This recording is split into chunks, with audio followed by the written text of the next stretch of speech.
सम्मा सम्बुद्धो विद्याचरणसम्पन्नो सुगतो लोकविदु अनुत्तरो पुरीसधम्मसारथि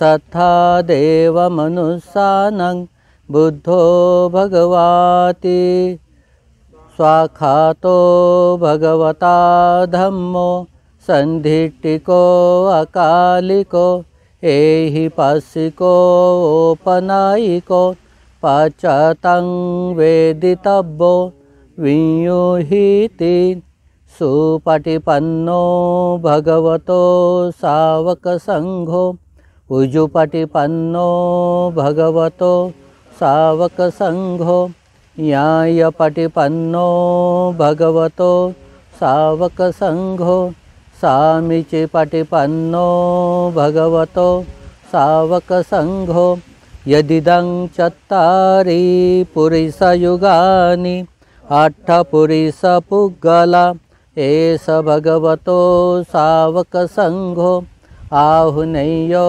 पाहुनेयो दक्षिणेयो अंजलिकरणीयो अनुत्तरं पुण्यक्षेत्रं लोकसाथी करणीयमत्तकुशलेन यन्तं सन्तं अभिसमे च सको उजु च सुजु च सुवचो च समुदु अनतिमानि सन्तु सको च सुभरो च अपकीचो च सल्लौकौति सन्तीन्द्रियो च निपको च अपगब्बो कुलेषु अननगेतो न च कुदं समाचरे किंचि येन वियु परे उपवदयु सुखिनो वा खेमिनो होन्तु सब्बे सत्ता भवन्तु सुखितत्ता न परो परं निकुब्बेत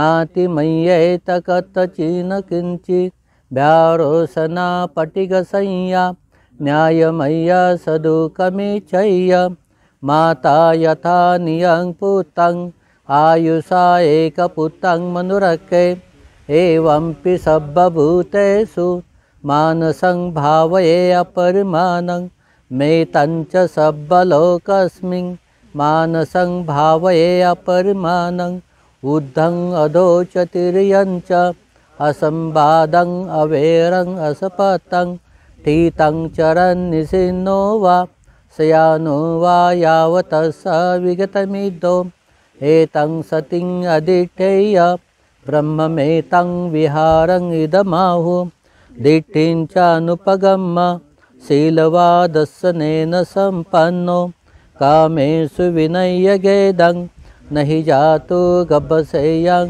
पुनरेतीति सभ्भीतियो विभज्यन्तु सब्बरोगो विनश्यतु मा ते भवन्तु अन्तरायो सुखी दीर्घायुको भव अभिवादनशीलिसा नीचं वड्ढापचायिनो चत्तारो धम्मा वर्धन्ति आयुवन्नो सुखं बलन्ति मन साधु साधु साधु।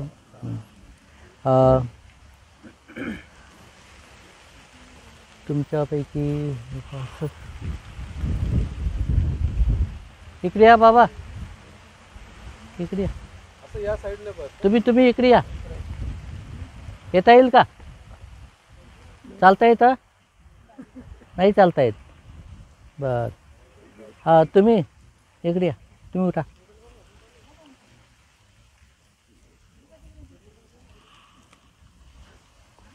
काय नाव तुमचं? मुकुंद गिरजाजी बाळुसकर. खाली बसा. काय? मुकुंद गिरजाजी बाळुसकर. कुठून आलात? आम्ही सारोळा नातेवाईक सारोळा. ओके.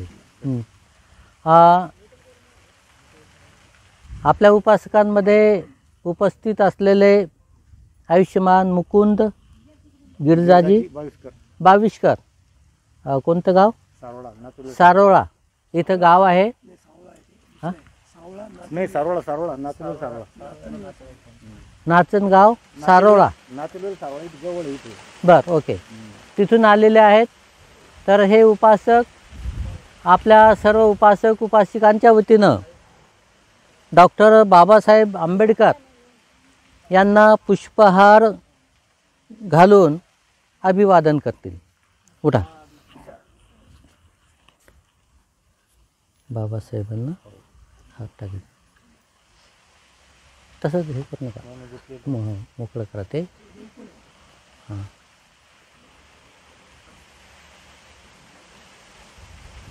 टाका. साधू साधू साधू साधू साधू. हे पण हां ठीक आहे, असू दे. ते तसे टाकता येईल का? तुम्ही बसा, तुम्ही बसा. तसेच हां, थोडं पाठीमागे बसा तुम्ही. बसा तिकडं, जा तिकडं. आई तुम्ही इकडे या. हां, या इकडे तुम्ही. हे ग्रामीण भाग आहे. ग्रामीण भागामधले अनेक उपासक उपासिका इथे येतात. पौर्णिमेला येतात, कार्यक्रमाला येतात. तर त्यांचं हे स्वागत आहे. आई बाबासाहेबांच्या फोटोला एक मदत करा. चल इकडे, इकडं मदत कर. हे फोटोला हात टाकण्यासाठी आईला मदत कर. इथे या.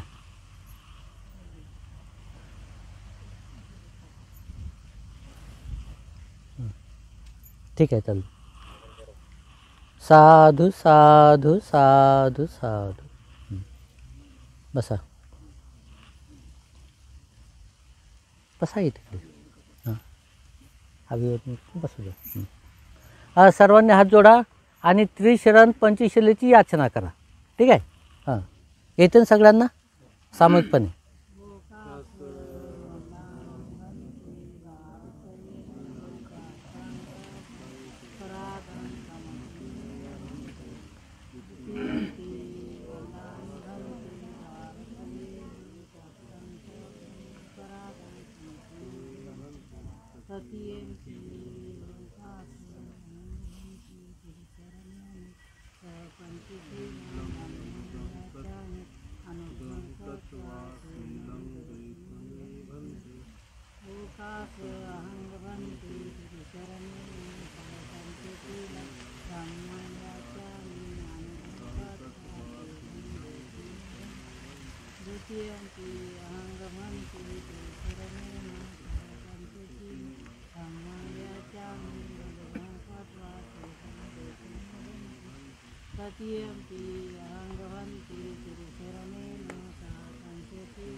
यमहं वदामि तं वदेथ.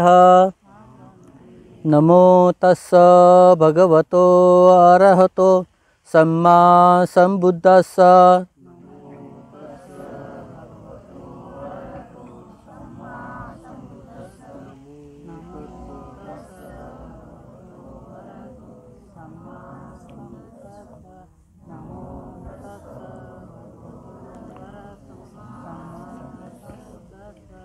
बुद्धं शरणं गच्छामि.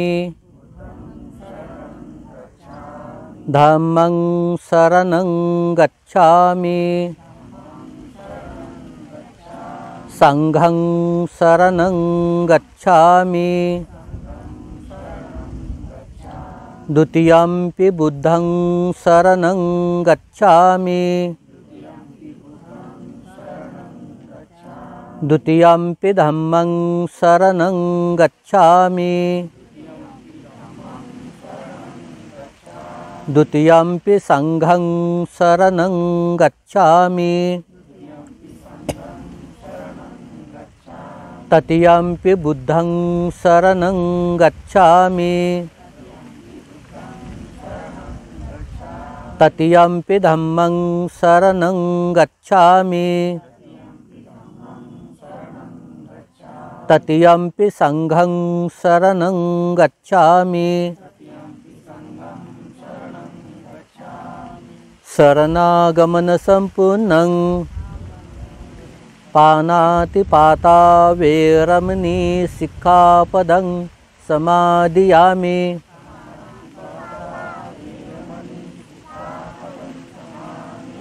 आदिन्ना दाना वेरमणी सिक्खापदं समादियामि।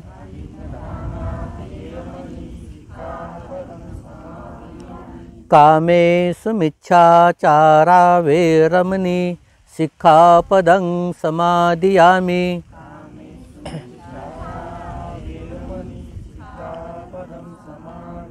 मुसावादा वेरमणी सिक्खापदं समादियामि।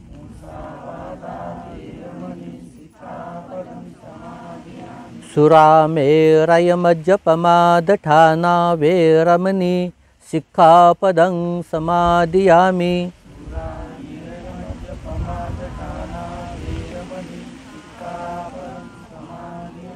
तीसरनेन सद्दिं पंचशीलं धम्मं साधुकं सुरक्षितं कत्वा अपमादेन सम्पादेथ। साधु साधु साधु। बुद्धं नमामि, धम्मं नमामि, संघं नमामि। ठीक, बसा, बसून घ्या. इकडे या, इकडे जवळ बसा, पुढे या.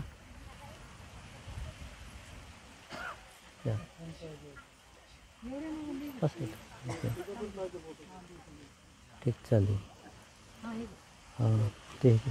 वही कागद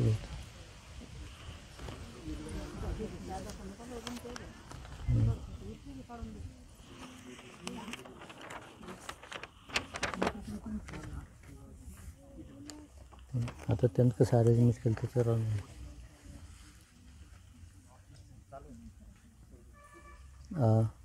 असं बसायचं का?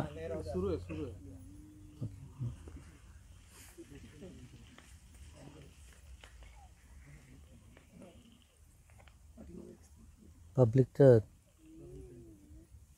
व्यवस्थित दिसत नाही, थोडंसं इकडं तोंड नाही नाही, आम्हीच थोडीशी नाही नाही, आम्हीच थोडीशी ठीक आहे ना. ठीक, इकडं लक्ष द्या सर्वजण. आज आपण आपल्यावरती डॉक्टर बाबासाहेब आंबेडकरांचे जे महान उपकार आहेत ते महान उपकाराची जाणीव ठेवून त्यांच्याप्रती कृतज्ञ राहून आज आपण त्यांना आपल्या धम्म आचरणामधून श्रद्धांजली अर्पित करत आहोत. तर त्यासाठी आपण सर्वजण या ठिकाणी जमलेलो आहोत. तथागत सम्यक संबुद्ध तथागतांचा सद्धम्म तथागतांचा पावन पवित्र पूजनीय भिक्खुसंघ आणि आपल्या सर्वांचे प्रेरणास्थान उद्धारकर्ते बोधिसत्व भारतरत्न डॉक्टर बाबासाहेब आंबेडकर आणि उपस्थित सर्व उपासक उपासिका, आज आपण बाबासाहेबांच्या प्रती अत्यंत कृतज्ञ राहून नम्र राहून श्रद्धायुक्त चित्ताने त्यांच्याबद्दल आपण आदर व्यक्त करत आहोत. बाबासाहेबांचं नाव या जगामध्ये कोणाला माहिती नसेल असं कठीण आहे. कारण की बाबासाहेब सामाजिक क्षेत्रामध्ये, धार्मिक क्षेत्रामध्ये, शैक्षणिक क्षेत्रामध्ये सर्वच बाबीमध्ये बाबासाहेब हे भारतामधील एक अग्रगण्य असं एक नाव आहे. इतिहास या नावाला कधीही विसरू शकत नाही. बाबासाहेबांचं व्यक्तिमत्व, बाबासाहेबांचं महत्त्व सांगण्यासाठी आपल्याला निश्चितच नवीन नवीन शब्द शोधावे लागतील. बाबासाहेबांचे उपकार त्याबद्दल बोलायचं झाल्यास असं म्हणता येईल किंवा त्यामध्ये अतिशयोक्ती होणार नाही.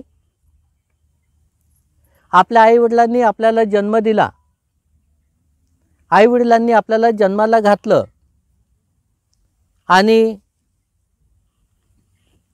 आपण या विश्वामध्ये आलोत. आईवडिलांनी जन्म दिला त्यामुळे आईवडील आपल्यासाठी श्रेष्ठ आहेत. पण ज्यांनी आपलाही उद्धार केला, आपल्या आईवडिलांचाही उद्धार केला, त्यांच्याही आजोबा पंजोबांचा ज्यांनी उद्धार केला आणि इथून पुढे सुद्धा अनेक पिढ्यांचा उद्धार ज्यांच्या माध्यमाने, ज्यांच्या प्रयत्नाने होणार आहेत, ते डॉक्टर बाबासाहेब आंबेडकर आहेत. आपल्या आईवडिलांनी फक्तच आपल्याला जन्म दिला, पण आपल्या जीवनाचा उद्धार आणि आपल्याही अनेक पिढ्यांचा उद्धार डॉक्टर बाबासाहेब आंबेडकरांनी केला.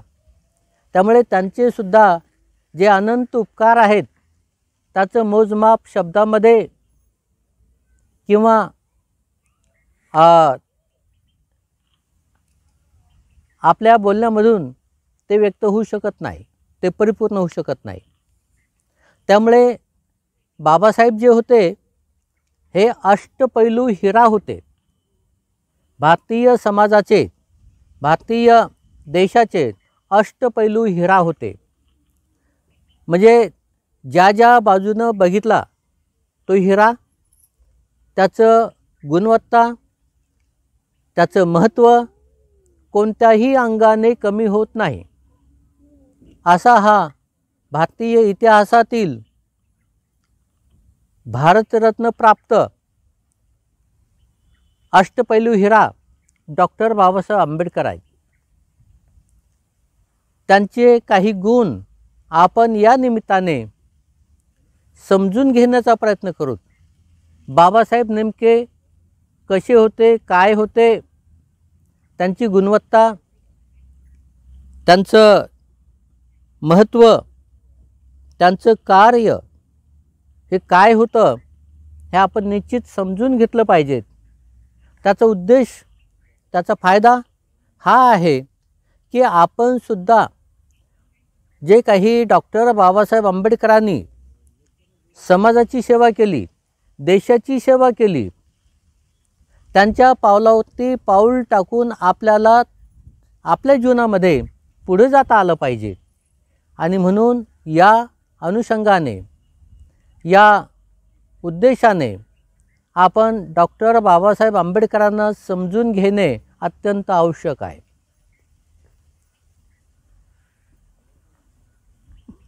जे काही बुद्धाच्या शिकवणुकीनुसार सत्पुरुष असतात, त्यांचे 7 प्रकारचे गुणवत्ता असते, गुणविशेषता असते.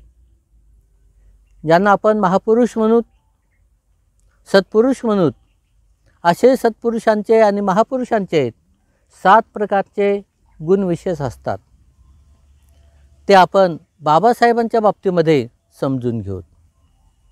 कदाचित इतरही महापुरुषामध्ये त्यापैकी काही गुण असू शकतील, कदाचित तुमच्यामध्ये असू शकतील, ते सुद्धा आपण या निमित्ताने समजून घेऊ. पण बाबासाहेबांमध्ये निश्चितच हे 7 गुण अवश्य आहेतच, जे भगवान बुद्धाच्या धम्मामध्ये सत्पुरुषांचं लक्षण, त्यांची गुणविशेषता सांगितलेली आहेत. म्हणजे भगवान बुद्ध त्यांच्या धम्मामध्ये जे महापुरुष असतात त्या धम्माच्या गुणवत्तेला बाबासाहेब उतरतात.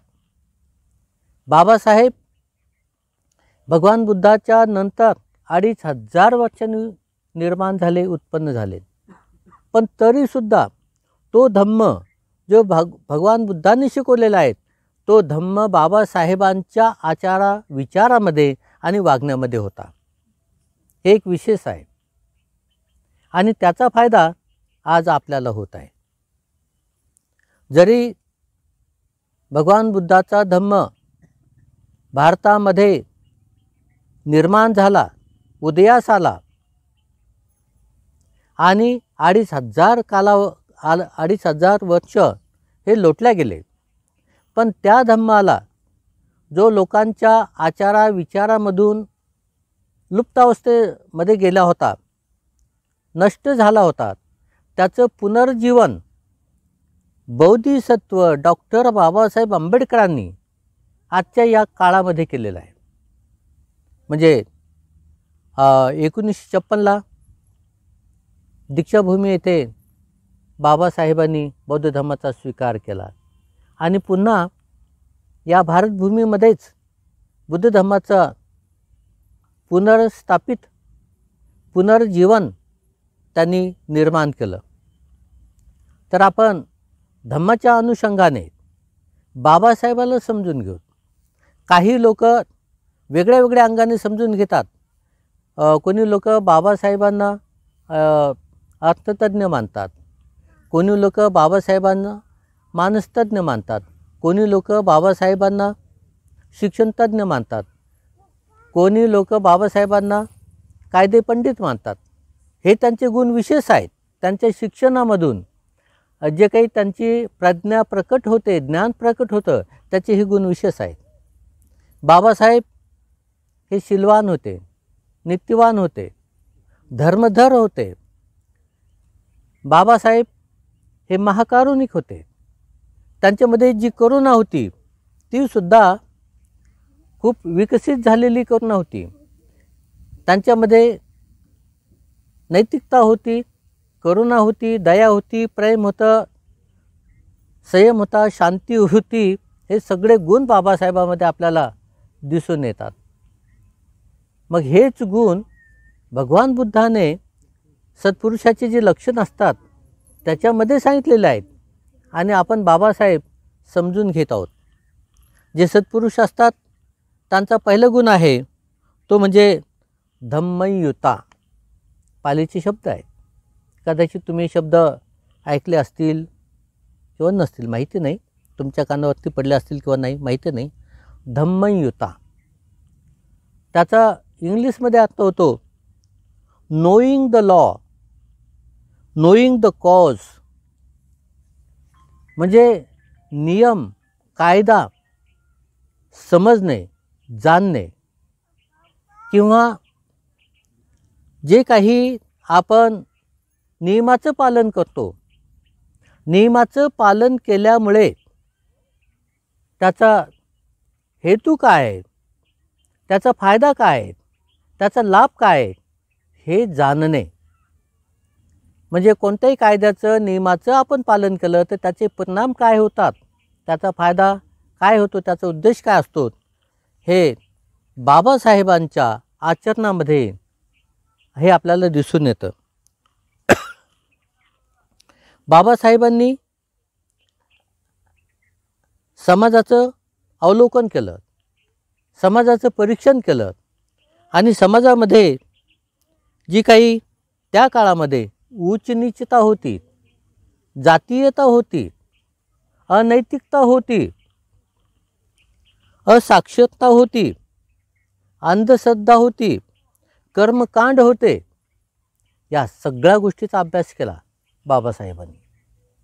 आणि या उद्देशाने समाज कसा रसातळाला जात आहेत, कसं नुकसान होत आहे सर्व मानवाचं, हे बाबासाहेबांनी अभ्यास केला आणि ठरवलं की उच्चनीचता, जातीयता, अनैतिकता, अंधश्रद्धा, अंधविश्वास, कर्मकांड, असाक्षरता मिटवण्यासाठी आपण काय केलं पाहिजे, हा विचार केवळ फक्त बोधिसत्वाला येऊ शकतो. बाकीच्या सर्वसामान्य लोकांना येऊ शकत नाही. बाकीचे सर्वसामान्य लोक फक्त स्वतःचं कुटुंब, स्वतःचं हित, स्वतःची नोकरी, स्वतःचं पोट याकडे लक्ष देतात. पण बोधिसत्व असतात हे अत्यंत दूरदृष्टीचे असतात आणि त्यानुसार ते विचार करतात की आपल्याला या समाजाला समता, स्वातंत्र्य, बंधुत्व, न्याय, नीतिमत्ता, प्रज्ञा या गुणांनी विकसित करायचं आहे. या गुणांनी विकसित करायचं असेल तर आपण काय केलं पाहिजे. म्हणून हे बोधिसत्व किंवा हे महापुरुष किंवा हे सत्पुरुष अभ्यास करतात समाजाचा, त्या काळातील परिस्थितीचा, काळाचा वेळाचं ध्यान ठेवतात, लोकांचं ध्यान ठेवतात, लोकांचा अभ्यास करतात आणि या लोकांना आपण काय दिलं पाहिजे, कशा प्रकारे यांचं कल्याण होईल यासाठी ते प्रयत्न करतात. म्हणून असे महापुरुष मानवतावादी धम्माकडे वळतात. कोणता धम्म हा मानवतावादी आहे की जेणेकरून मानवाचं कल्याण होईल. म्हणून असे सत्पुरुष, महापुरुष, ज्ञानी पुरुष सर्व धर्माचा अभ्यास करतात. जे काही धम्म आहेत, धर्म आहेत, त्याचा तौलनिक अभ्यास करतात. म्हणून बाबासाहेबांनी सर्व धर्माचा अभ्यास केला. प्रकांड पंडित होते, महापंडित होते, महाज्ञानी होते. म्हणून त्यांनी आपण जरी हिंदू धर्मामध्ये जन्मलो, पण हिंदू धर्माची वस्तुस्थिती काय आहे, परिस्थिती काय आहे आणि या हिंदू धर्मामध्ये आपल्याला जीवन जगणं शक्य आहे का याचा विचार त्यांनी केला. आणि निश्चितच त्यांना उत्तर सापडलं की आपल्याला हिंदू धर्मामध्ये जीवन जगणं शक्य नाही, आपला उद्धार होणं शक्य नाही. आपण जरी मानव म्हणून जन्मलो, पण मानवाचं स्थान आपल्याला हिंदू धर्मामधून प्राप्त होत नाही. म्हणून त्यांनी विचार केला कोणता धर्म आपल्यासाठी उपयोगाचा आहे. त्यामुळे त्यांनी सर्व धर्माचा अभ्यास केला. हिंदू धर्माचा केला, पोथी, पुराण, गीता, रामायण, महाभारत सगळे वाचले. ज्यावेळेला बाबासाहेब हायस्कूलला होते त्यावेळेला त्यांचे वडील त्यांना पोथी, पुराण, भगवद्गीता, रामायण, महाभारत हे वाचायला द्यायचे, ते ग्रंथ वाचायला द्यायचे. बाबासाहेब त्या काळामध्ये ते पोथी, पुराण वाचायचे, भगवद्गीता वाचायचे, त्याचा अभ्यास करायचे. त्यानंतर त्यांनी शीख धर्माचा अभ्यास केला, मुस्लिम धर्माचा अभ्यास केला, शिवाय ईसाई धर्माचा अभ्यास केला, अनेक धर्माचा अभ्यास केला.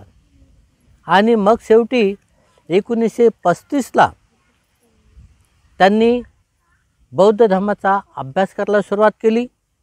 आणि ज्यावेळेला बौद्ध धर्माचा अभ्यास केला त्यावेळेला त्यांना कळालं की बौद्ध धर्म हा मानवतावादी धर्म आहे, हा माणसाच्या मनावर आधारित धर्म आहे, हा कर्मकांडावर, अंधश्रद्धेवर आणि ती अनाचार किंवा उच्च-नीचता, जातीयता या गोष्टीवर आधारित नाही. म्हणून या मानवाचं कल्याण होणार असेल तर केवळ फक्त मानवतावादी धर्म, आणि तो म्हणजे बुद्ध धर्म, की ज्याच्यामध्ये बंधुत्व आहे, न्याय आहे, नीतिमत्ता आहे, समता आहे, स्वातंत्र्य आहे. अशा धर्माचा त्यांनी अभ्यास केला आणि ठरवलं मी जरी हिंदू म्हणून जन्मलो तरी हिंदू म्हणून मरणार नाही. जन्म कोणत्या धर्मामध्ये झाला हे माझ्या हातामध्ये नाही, पण कोणत्या धर्मामध्ये जीवन जगावं आणि कोणत्या धर्मामध्ये मरावं हे माझ्या हातात आहे. म्हणून बाबासाहेबांनी संकल्प केला जरी मी हिंदू म्हणून जन्मलो तरी हिंदू म्हणून मरणार नाही. बघा बाबासाहेबांचा संकल्प, जीवन जगण्याची पद्धती, जीवन जगण्याचा अर्थ, जीवन जगण्याचं महत्त्व जाऊ दे हे बाबासाहेबांनी ओळखलं. आपण हे जीवन जगतो, पण कधी आपण जीवन जगण्यासाठी विचार केला आहे का? त्याच्याबद्दल आपण सजग जागृत आहोत का? नाही. म्हणून आपलं जीवन जगण्यामध्ये, आपल्या आचारविचारामध्ये आणि बाबासाहेबांच्या आचारविचारामध्ये जमीन आसमानचा फरक आहे. ह्या गोष्टीकडे आपण लक्ष दिलं पाहिजे. म्हणून बाबासाहेबांनी बौद्ध धर्माचा अभ्यास करायला सुरुवात केली आणि दूरदृष्टिकोन ठेवला. जर मी बौद्ध धर्म स्वीकारला तर त्याचे परिणाम काय होतील, त्याचे फायदे काय होतील, त्याचा फायदा मला आणि समाजाला काय होईल, असा विचार करून बाबासाहेबांनी मानवतावादी धम्माचा अभ्यास केला, बौद्ध धर्माचा अभ्यास केला आणि त्याच वेळेला संकल्प केला की मी हिंदू धर्म सोडून नवीन धर्माचा स्वीकार करेल, आणि तो म्हणजे बौद्ध धर्म. की मी हिंदू धर्मात जन्मलो पण हिंदू म्हणून मरणार नाही, नवीन धर्माचा मी स्वीकार करेल. हे बाबासाहेबांचा संकल्प, बोधिसत्वाचा संकल्प आहे.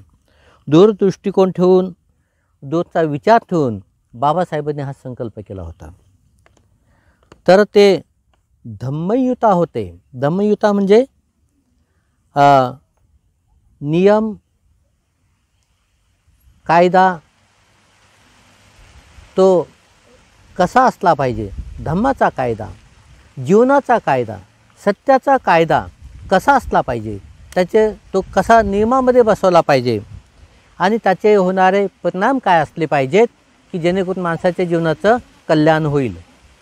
अशा पद्धतीनं बाबासाहेबांमध्ये हा एक गुण विशेष होता, तो म्हणजे धम्मयुता.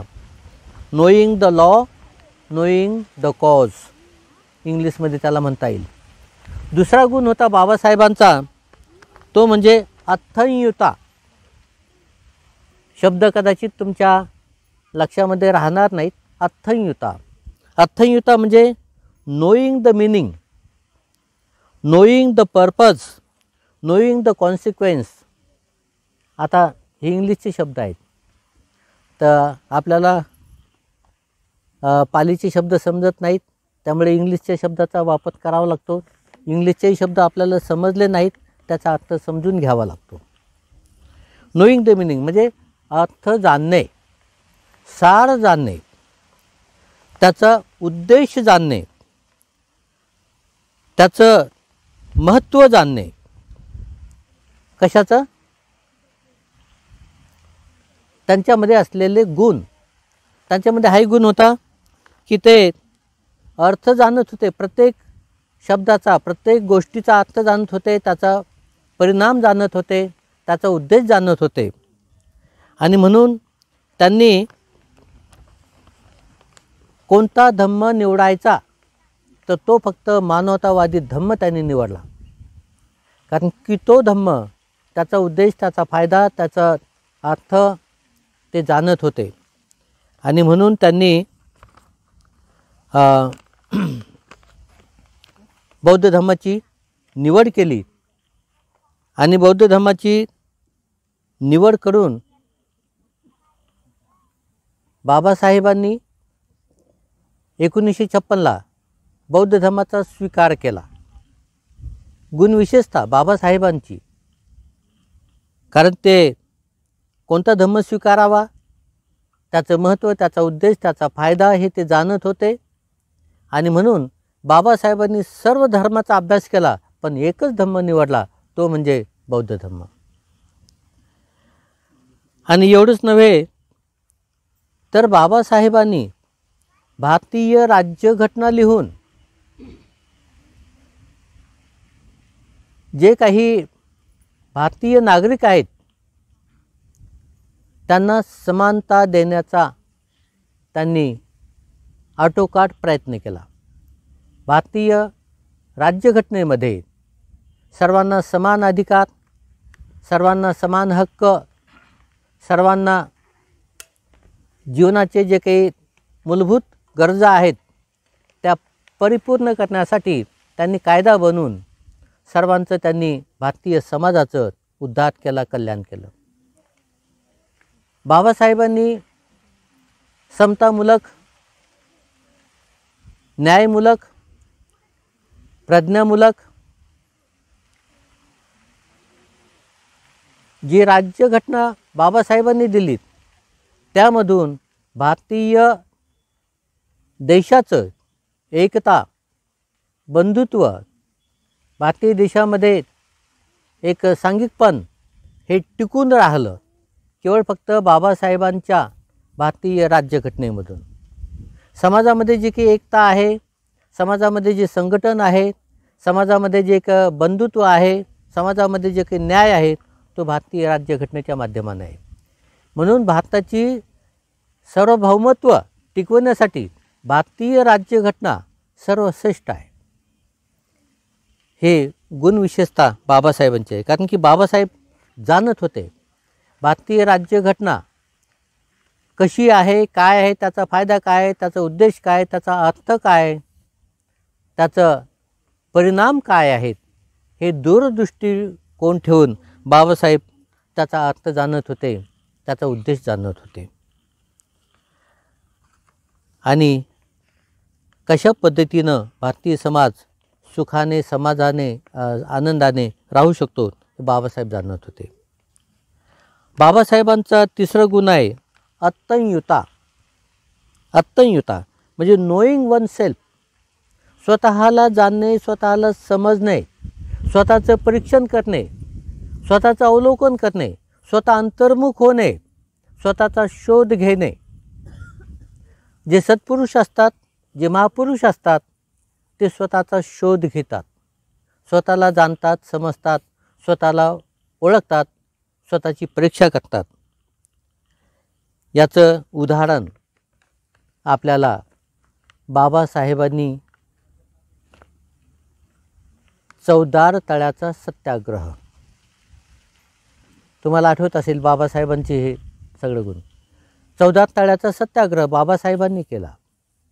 त्यावेळेला सगळे सवर्ण लोक बाबासाहेबावरती काठ्या लाठ्या दगडं घेऊन तुटून पडले. सगळा जे सत्याग्रही होते दलित लोक ते त्यांच्यावरती सगळ्यावरती तुटून पडले आणि त्यांना काठ्या लाठ्या दगडं मारून बाबासाहेबांना सुद्धा रक्तबंबाळ केलं. हे सर्व क्षत्रिय बाणा असलेले दलित लोक, महार लोक, बाबासाहेबांच्यावरती विश्वास ठेवणारे हे लोक, ते बाबासाहेबाला म्हणत होते, बाबासाहेब तुम्ही फक्त आम्हाला आज्ञा द्या, आम्ही या सगळ्यांना लोळवतो खाली, सगळ्यांचा आम्ही इथं मुर्दे पाडतो. बाबासाहेबांनी सांगितलं नाही, तुम्हाला हे करणं आवश्यक नाही, तुम्ही हे करू नये. त्याचं कारण की बाबासाहेबाला माहीत होतं याचे गंभीर परिणाम होतील आणि या समाजाचं अतोनात नुकसान होईल. म्हणजे बाबासाहेब कोणत्याही गोष्टीचा विचार सम्यक दृष्टीने करत होते आणि सम्यक दृष्टीने विचार करून त्याचे परिणाम काय होतील, मी कोणती ॲक्शन घेतली पाहिजे, कोणता विचार केला पाहिजे, कोणता मी निर्णय घेतला पाहिजे, हे बाबासाहेब स्वतःला जाणत होते, ओळखत होते. म्हणून बाबासाहेब हे अत्तंयुता होते, नोईंग वन सेल्फ. आणखी एक गोष्ट बाबासाहेबांच्या बाबतीमध्ये स्वतःला ओळखण्याची त्यांची एक कसोटी, ते म्हणजे पुणे करार. ज्यावेळेला पुणे करार, हिंदू कोड बिल, ह्या ज्या गोष्टी बाबासाहेबांच्या जीवनामध्ये या घटना घडल्या, तर त्या पुणे करारामध्ये महात्मा गांधीचा जीव जाण्याची वेळ आली होती. जर कदाचित बाबासाहेबांनी मान्य केलं नसतं, माघार घेतली नसती, तर महात्मा गांधी गतप्राण झाले असते. आणि ते लक्ष, ते लांछन बाबासाहेबावरती आलं असतं की बाबासाहेबांमुळं महात्मा गांधीचा खून झाला. आणि परिस्थिती अशी निर्माण झाली असती त्यावेळेला की सवर्ण आणि दलित यांच्यामध्ये महाभयंकर संग्राम झाला असता आणि त्यामध्ये अतोनात नुकसान या दलित लोकांचं झालं असतं, आंबेडकरी लोकांचं झालं असतं, बौद्ध लोकांचं झालं असतं. म्हणून बाबासाहेबांनी ओळखलं की मी असा निर्णय घेता कामा नये. बाबासाहेबांनी तेथे माघार घेतली.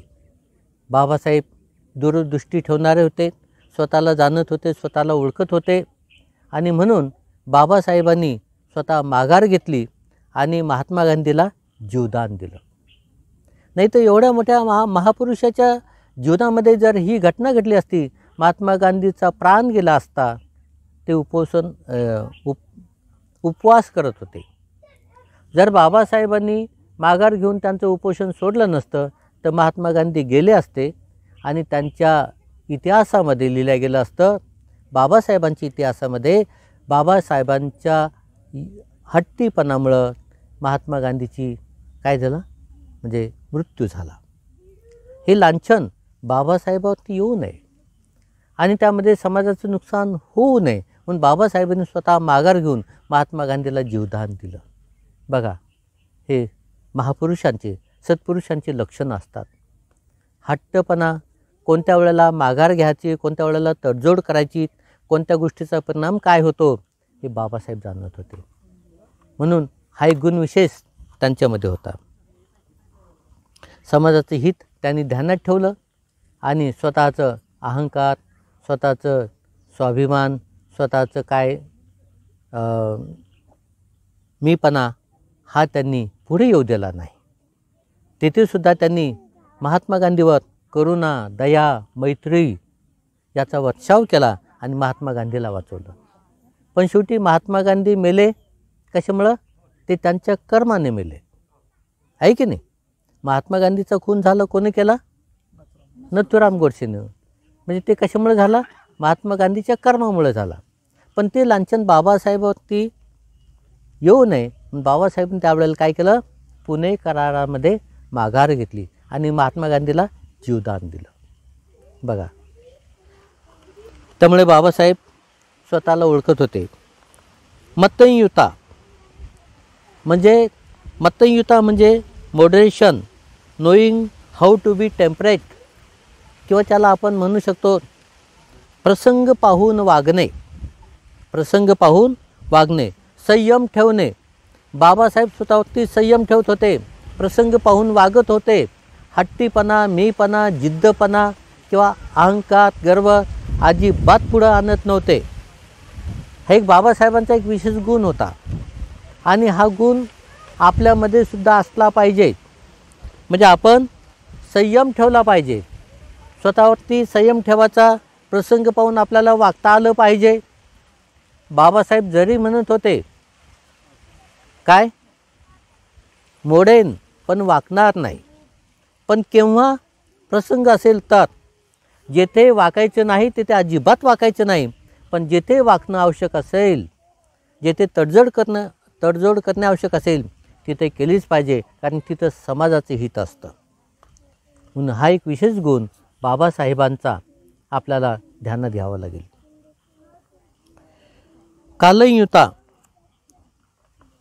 कालयुता म्हणजे knowing the proper time, knowing how to be choose and keep time.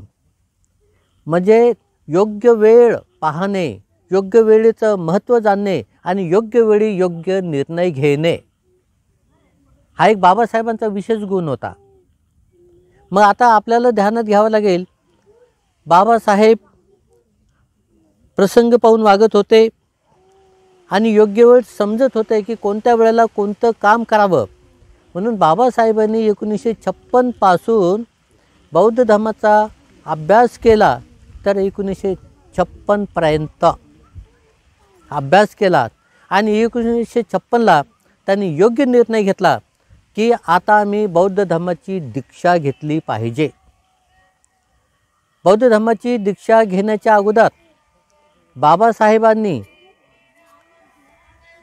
बौद्ध धम्म म्हणजे बौद्ध ग्रंथ लिहिला. कोणता? भगवान बुद्ध आणि त्यांचा धम्म. हा बौद्ध आणि त्यांचा धम्म ग्रंथ लिहिल्यानंतर माझं आता काम ग्रंथ लिहून धम्म सांगण्याचं, माझं हे धम्माच्या रूपाने काम पूर्ण झालेलं आहे. पण बाबासाहेब योग्य वेळी धर्मग्रंथ निर्माण झाल्यानंतर, लिहून झाल्यानंतर ऐलान करतात की आता मी बौद्ध धर्माची दीक्षा घेत आहे. म्हणून 1956ला नागपूर मुक्कामी 14 ऑक्टोबर 1956ला बौद्ध धर्माची दीक्षा घेतात, कारण की धर्मग्रंथ लिहून झाला होता. धर्मग्रंथ लिहून झाला होता आणि ती योग्य वेळ आहे. सर्व लोकांना त्यांनी जागृत केलं होतं. म्हणून बाबासाहेबांनी 14 ऑक्टोबर 1956ला नागपूर येथे दीक्षाभूमीमध्ये 5 लाख लोकांसोबत 5 लाख अनुयायांसोबत बौद्ध धर्माची दीक्षा घेतली.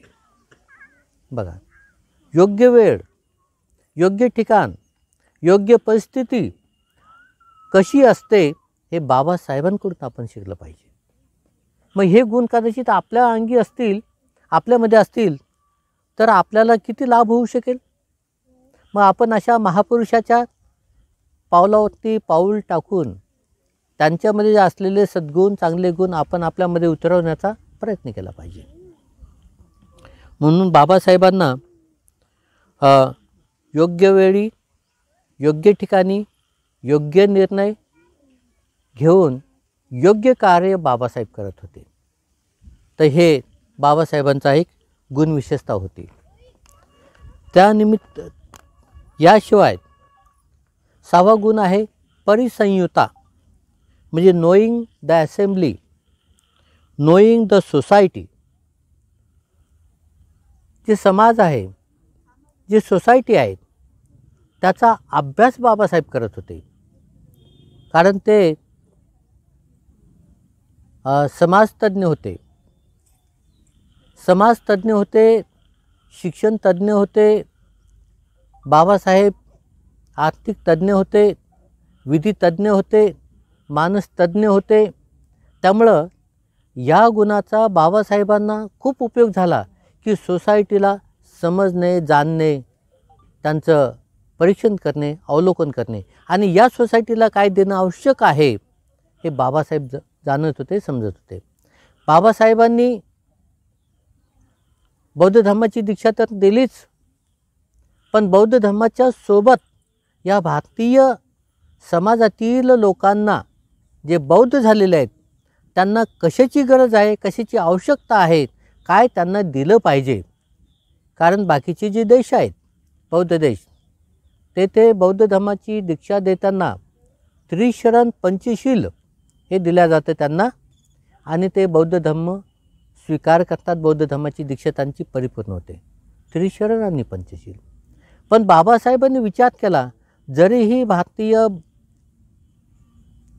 भूमीमध्ये बौद्ध धर्म निर्माण झाला, पण यांना केवळ फक्त त्रिशरण पंचशील देऊन भागणार नाही. त्रिशरण पंचशील देऊन आपलं कार्य पूर्ण होणार नाही. पण बाबासाहेबांनी विचार केला की या हिंदू धर्मामधून आलेल्या या लोकांना बौद्ध धर्मासोबत त्रिशरण पंचशील सहित 22 प्रतिज्ञा देणं अत्यंत आवश्यक आहे. जर यांना 22 प्रतिज्ञा दिल्या नाहीत तर हे लोक इकडं तिकडं सैरावैरा धावतील आणि शेवटी पुन्हा तेच देव, धर्म, आत्मा, परमात्मा, ईश्वर, परमेश्वर याच्या नांदी लागतील. मग या लोकांना सुरक्षित ठेवण्यासाठी, या लोकांचं रक्षण करण्यासाठी आपण त्यांना 22 प्रतिज्ञा दिल्या पाहिजेत. बघा बाबासाहेबांचा विचार. कधीकधी काही लोक म्हणतात आता परिस्थिती बदललेली आहे, आता आपल्याला 22 प्रतिज्ञा पालन करणे आवश्यक नाही, केवळ त्याची गरज नाही, असं काही काही लोक म्हणतात. पण वास्तविक पाहता जोपर्यंत तुमच्या डोक्यामध्ये अंधश्रद्धा, अंधविश्वास, कर्मकांड,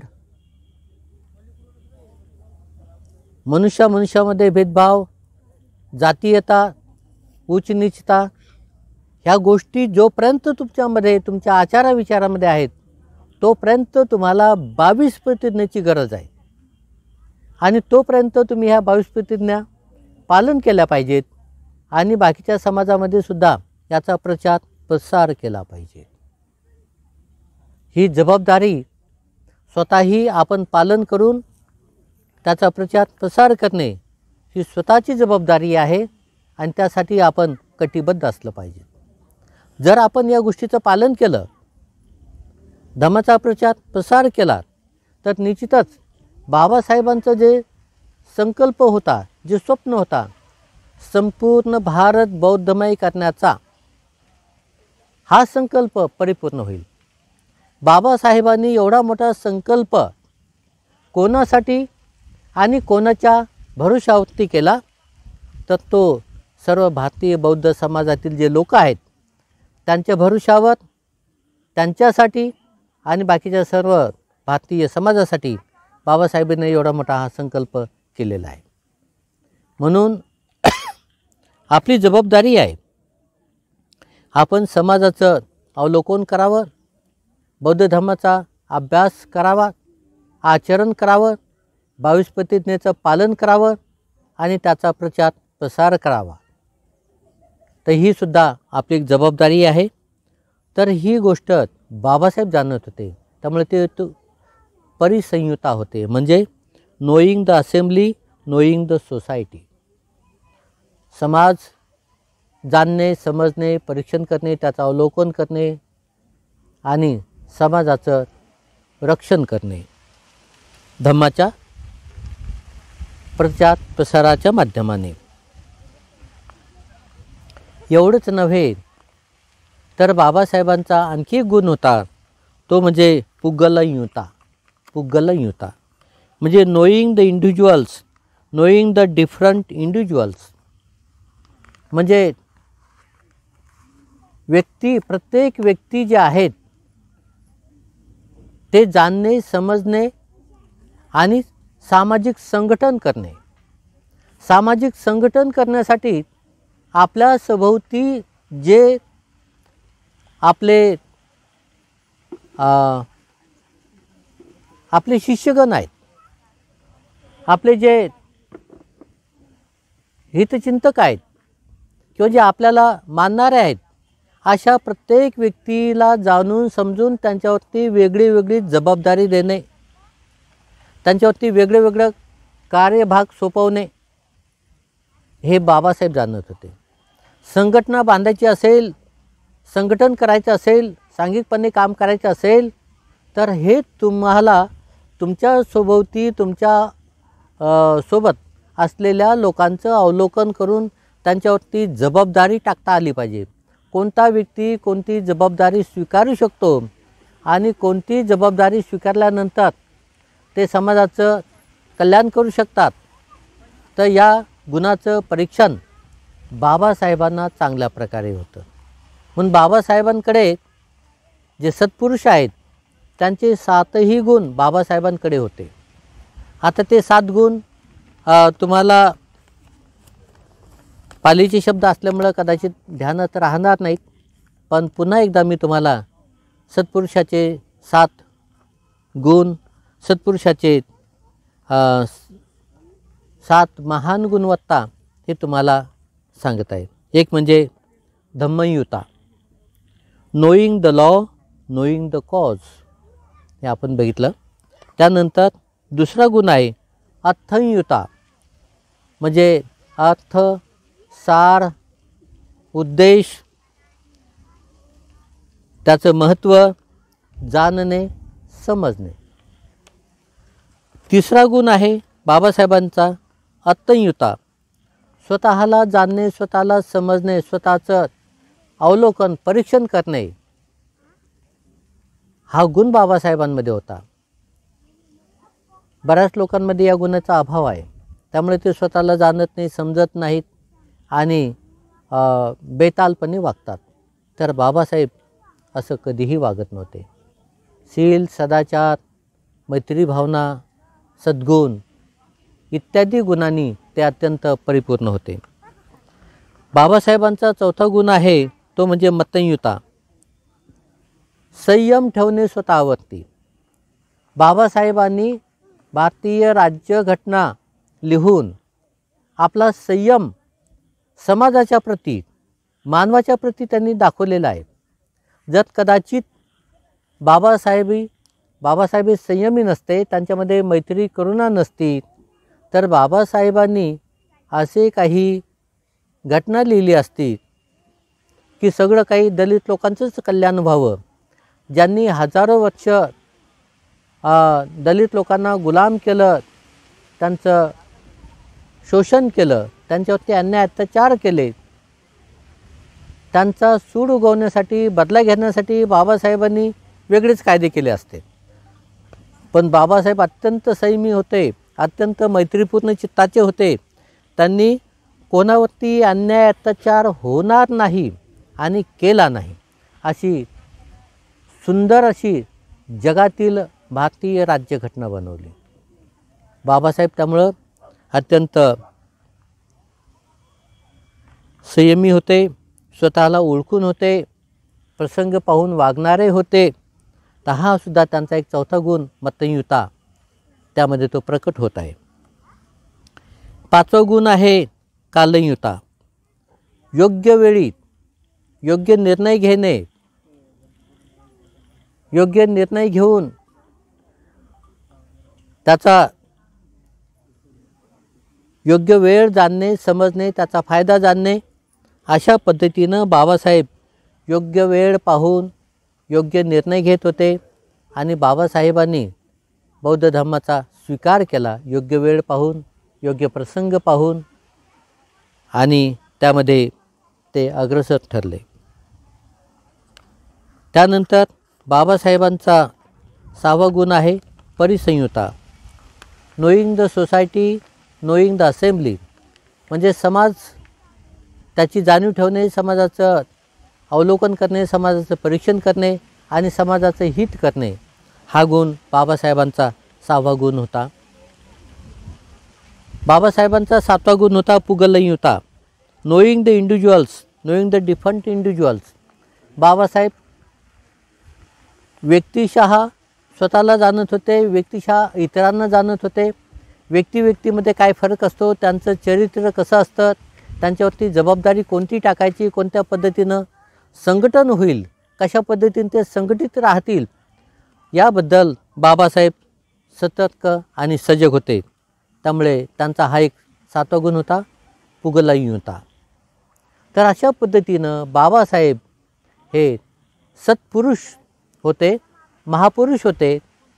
आणि या बाबासाहेबांच्या सत्पुरुषांच्या गुणामुळं बाबासाहेबांच्या जीवनाचं तर कल्याण झालंच, ते बोधिसत्व या गुणवत्तेला प्राप्त झाले. एवढंच नव्हे तर या बोधिसत्वाने भारतीय समाजातील सर्व लोकांचं कल्याण केलं. एक आदर्श भारतीय राज्यघटना देऊन आणि बौद्ध धर्माचा स्वीकार करून या भारतामध्ये मैत्री, करुणा, दया, प्रेम, क्षमा, शांती, सहानुभूती, आदर, सन्मान, एकता निर्माण करून भारताची अखंडता, भारताचं सार्वभौमत्व, भारताचं स्वातंत्र्य राखण्याची जबाबदारी बाबासाहेबांनी केलेली आहे. म्हणून बाबासाहेबांनी तथागत सम्यक बुद्धाचा मानवतावादी धम्म स्वीकार करून भारतावरती अनंत असे उपकार केलेले आहेत. भारतीय समाज त्यामुळेच अत्यंत गुणागोविंदाने आज नांदत आहे. हे बाबासाहेबांचे अनंत असे उपकार केवळ फक्त भारतावरती नव्हे तर जगावरती आहेत. कारण या जगामध्ये मानवतावादी धम्म, बुद्धाचा धम्म टिकला पाहिजेत आणि सर्व मानव या धम्माच्या आचरणामुळे, धम्माच्या प्रसारामुळे सुखी झाले पाहिजेत. म्हणून बाबासाहेबांनी बौद्ध धम्म स्वीकारून भारताला तर उपकृत केलेलंच आहे, जगालासुद्धा उपकृत केलेलं आहे. आणि अशा पद्धतीनं बाबासाहेबांनी बौद्ध धम्म या विश्वामध्ये, या जगामध्ये टिकून ठेवण्याचा त्यांनी आटोकाट प्रयत्न केलेला आहे. हे बाबासाहेबांचे अनंत असे उपकार आपल्याला कधीही विसरता येणार नाहीत. म्हणून बाबासाहेबांचे जे उपकार आहेत ते बाबासाहेबांचे उपकार आपल्या आईवडिलापेक्षाही जास्त आहेत. याचं आपल्याला नेहमी स्मरण असावं आणि ध्यान असावं. साधु साधु अभिवादनशीले सानिच मुदापचायिनो चतारो धम्म वर्धन्ति आयुर्नो सुखं बल. तसा तर आज आपण बाबासाहेबांना आदरांजली वाहत आहोत, श्रद्धांजली वाहत आहोत. बाबासाहेबांचे अनंत उपकार ध्यानात ठेवून आदरांजली वाहत आहोत. बाबासाहेबांचा आज 6 डिसेंबर महाप्रयाण दिन असल्यामुळं बाबासाहेबांना आज आपण श्रद्धांजली वाहत आहोत. आपण शीलवान बनावं, श्रद्धावान बनावं, दानी बनावं, मैत्रीपूर्ण चित्ताचे बनावेत, स्वतःचं रक्षण करावं, बौद्ध धर्माचा प्रसार करावा आणि भारत बौद्धमय करण्याचा बाबासाहेबांचा संकल्प परिपूर्ण करण्यासाठी आपण अत्यंत प्रामाणिकपणे प्रयत्न करावा. या प्रसंगाने आपण सर्वांनी अत्यंत शांतचित्ताने आजचं हे प्रवचन आपण ऐकलेलं आहे.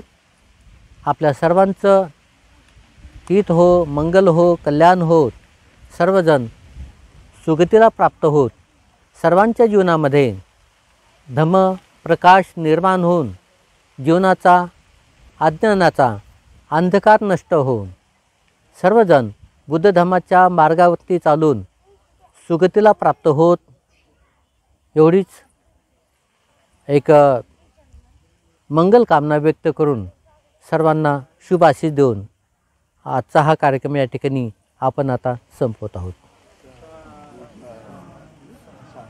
दुःख पत्ताचनी दुःखा, भय पत्ताचनी भया, शोक पत्ताचनी शोका, हुंतु सभ्येऽपि पाणिनो, एतावता च अम्मेहि सम्मतं पुण्यसम्पदं, सभ्ये देवा अनुमोदन्तु सर्वसम्पत्तिसिद्धिया, दानं ददन्तु श्रद्धायं, शीलं रक्षन्तु सर्वदा, भावनाभिरता हुन्तु गच्छन्तु देवतागता, सभ्ये बुद्धा बलपत्ता पच्चैकानञ्चयं बलं, अरहन्तानञ्च तेजेन रक्षं बन्धामि सब्बसो, आकाशटा च भूमठा देवा नागा महिद्दिका, पुण्यन्तं अनुमोदित्वा चिरं रक्षन्तु बुद्धशास, आकाशटा च भूमठा देवा नागा महिद्दिका, पुण्यन्तं अनुमोदित्वा चिरं रक्षन्तु धम्मदेश,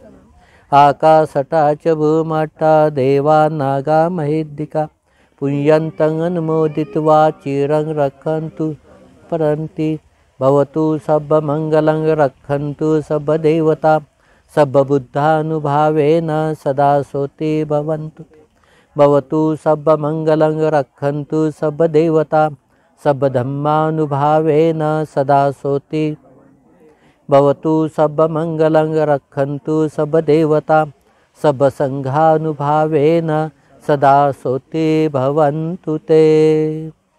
मन साधु साधु साधु, बुद्धं नमामि, धम्मं नमामि, संघं नमामि, साधु साधु साधु.